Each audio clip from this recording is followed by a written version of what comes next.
नमस्कार, मैं हूं अंकुर और आप देख रहे हैं सत्यहिंदी.com।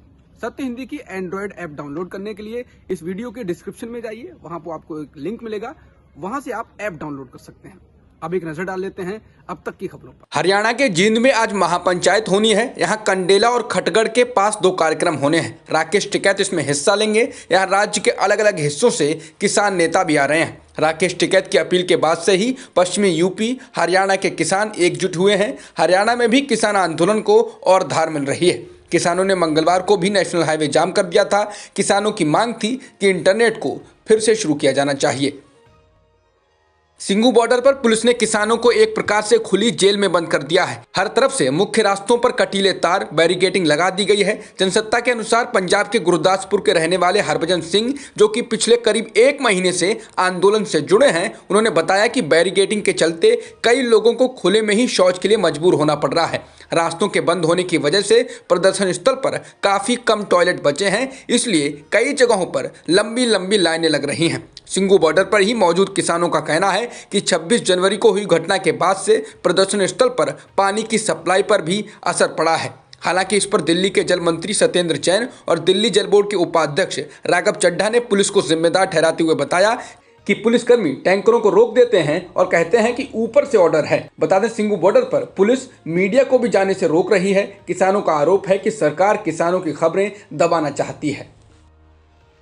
राज्यसभा की कार्यवाही के दौरान आज भी सदन में किसानों के मुद्दे को लेकर हंगामा शुरू हो गया। विपक्ष के नेता कृषि कानूनों पर चर्चा की मांग कर रहे हैं और नारेबाजी कर रहे हैं। इसके बाद सदन की कार्यवाही कुछ देर के लिए स्थगित कर दी गई। कार्यवाही के दोबारा शुरू होने के बाद सभापति वेंकैया नायडू ने मार्शल बुलाकर हंगामा कर रहे आप के 3 सांसद संजय सिंह, सुशील गुप्ता और एनडी गुप्ता को मार्शल बुलाकर सदन से बाहर भेज दिया। तीनों सांसदों को पूरे दिन की कार्यवाही के लिए सदन से निष्कासित कर दिया गया है। 2 महीने से अधिक समय से जारी किसान आंदोलन अंतर्राष्ट्रीय सुर्खियां बटोर रहा है। ब्रिटेन के सांसद तनमनजीत सिंह ढेसी समेत कई नामचीन लोगों की प्रतिक्रिया के बाद अब पॉप स्टार रिहाना ने भी किसान आंदोलन को लेकर आवाज उठाई है। रिहाना ने 2 फरवरी को भारत में किसानों के आंदोलन को लेकर CNN की एक स्टोरी का लिंक शेयर करते हुए लिखा, आखिर हम इस बारे में बात क्यों नहीं कर रहे हैं। इस ट्वीट के साथ उन्होंने #फार्मर्स प्रोटेस्ट भी लगाया, जिसके बाद रिहाना ट्विटर पर ट्रेंड करने लगी। किसान एकता मोर्चा ने भी ट्वीट करके रिहाना को शुक्रिया कहा। बता दें, 32 साल की रिहाना एक पॉप सिंगर हैं। बिलबोर्ड हॉट 100 में आने वाली वो सबसे कम उम्र की सिंगर हैं। रिहाना को अब तक 8 बार ग्रैमी सम्मान मिल चुका है। ट्विटर पर रिहाना के 101 मिलियन फॉलोअर्स हैं, जो पीएम मोदी के 65 मिलियन से भी अधिक हैं। पॉप स्टार रिहाना के ट्वीट के बाद भारतीय अभिनेत्री कंगना रनौत उन पर टूट पड़ी हैं। कंगना ने रिहाना को मूर्ख तक बता दिया। कंगना रनौत ने रिहाना की ट्वीट को रीट्वीट करते हुए लिखा, कोई इस बारे में बात इसलिए नहीं कर रहा है क्योंकि वे किसान नहीं हैं, वे आतंकवादी हैं जो भारत को विभाजित करने की कोशिश कर रहे हैं ताकि चीन हमारे देश पर कब्जा कर सके। हालांकि कंगना के इस ट्वीट के बाद लोगों ने कंगना को भी ट्रोल कर दिया। वहीं पर्यावरण कार्यकर्ता ग्रेटा थनबर्ग ने भी भारत में चल रहे किसान आंदोलन को अपना समर्थन दिया है। जिस नागरिकता संशोधन कानून यानी CAA को लेकर पिछले साल पूरे देश में विरोध प्रदर्शन हुए थे, उसके नियमों व उपबंधों को ही तैयार करने में 5 महीने और लग सकते हैं। संसद से पास कराए गए इस कानून को लागू करने में 1 साल से ज्यादा की देरी हो चुकी है और अब सरकार ने बीते मंगलवार राज्यसभा में बताया कि सरकार फिलहाल राष्ट्रव्यापी नेशनल रजिस्टर ऑफ सिटीजनशिप यानी NRC को लागू करने की योजना नहीं बना रही है। हालांकि केंद्रीय गृह मंत्री अमित शाह ने पहले कहा था कि CAA के बाद NRC को लागू किया जाएगा। कहा जाता रहा है कि CAA और NRC आपस में जुड़े हैं और CAA के बाद NRC को लागू किया जाएगा। इसी वजह से इस पर काफी विवाद हुआ है।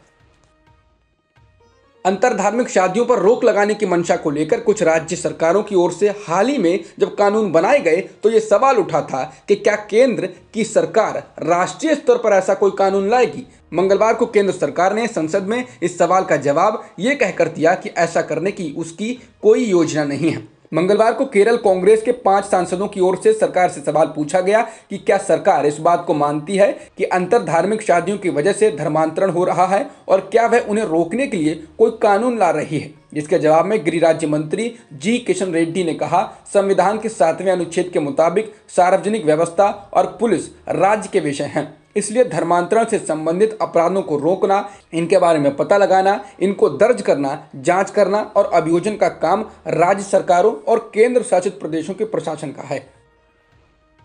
भारत में एक दिन में 11,000 से अधिक कोरोना संक्रमण के मामले दर्ज किए गए हैं और 110 लोगों की जान गई है, जिसके साथ ही देश भर में कुल संक्रमितों का आंकड़ा 1,07,77,000 के पार हो गया है। फिलहाल एक्टिव मामले 1,60,000 के पार हैं। इसके अलावा अभी तक 41,38,000 से अधिक लोगों को वैक्सीन लगाई जा चुकी है। रूस में जेल में बंद विपक्ष के सबसे बड़े नेता एलेक्सी नावेलिनी को रूस की एक अदालत ने 2.5 साल की जेल की सजा सुनाई है। इस दौरान नावेलिनी ने पुतिन की आलोचना करते हुए कोर्ट में कहा, Vladimir the poisoner of underwear. उन्होंने जज से यह भी कहा कि उनके खिलाफ ट्रायल सिर्फ इसलिए चलाया जा रहा है क्योंकि पुतिन जहर देकर उन्हें मारने में असफल हो गए हैं। नावेलिनी ने कहा कि पुतिन विपक्षी नेताओं के अंडरवेयर चुराकर उसमें केमिकल हथियार डालना चाहते हैं। बता दें कि पिछले साल नावेलिनी को जब रूस में जहर दिया गया था, तब जांच के दौरान उनके अंडरवेयर और अन्य कपड़ों में नोविचोक के अंश पाए गए थे। नोविचोक एक प्रकार का जहर होता है जिसे केमिकल हथियार भी कहा जाता है। अमेज़न के संस्थापक जेफ बेजोस अपनी कंपनी का सीईओ पद छोड़ने का फैसला कर चुके हैं। कंपनी की ओर से जारी बयान में कहा गया है, यह बदलाव 2021 की दूसरी छमाही में होगा, जिसके बाद जेफ बेजोस एग्जीक्यूटिव चेयरमैन के तौर पर कंपनी का काम देखेंगे। बेजोस के बाद एंडी जेसी कंपनी के सीईओ बनेंगे। जेफ बेजोस ने करीब 30 साल पहले अपने गैराज में इस कंपनी को शुरू किया था। अब तक की खबरों में इतना ही। बाकी खबरों के लिए बने रहिए सत्यहिंदी.com के साथ। सत्य हिंदी का ऐप डाउनलोड करें गूगल प्ले स्टोर पर।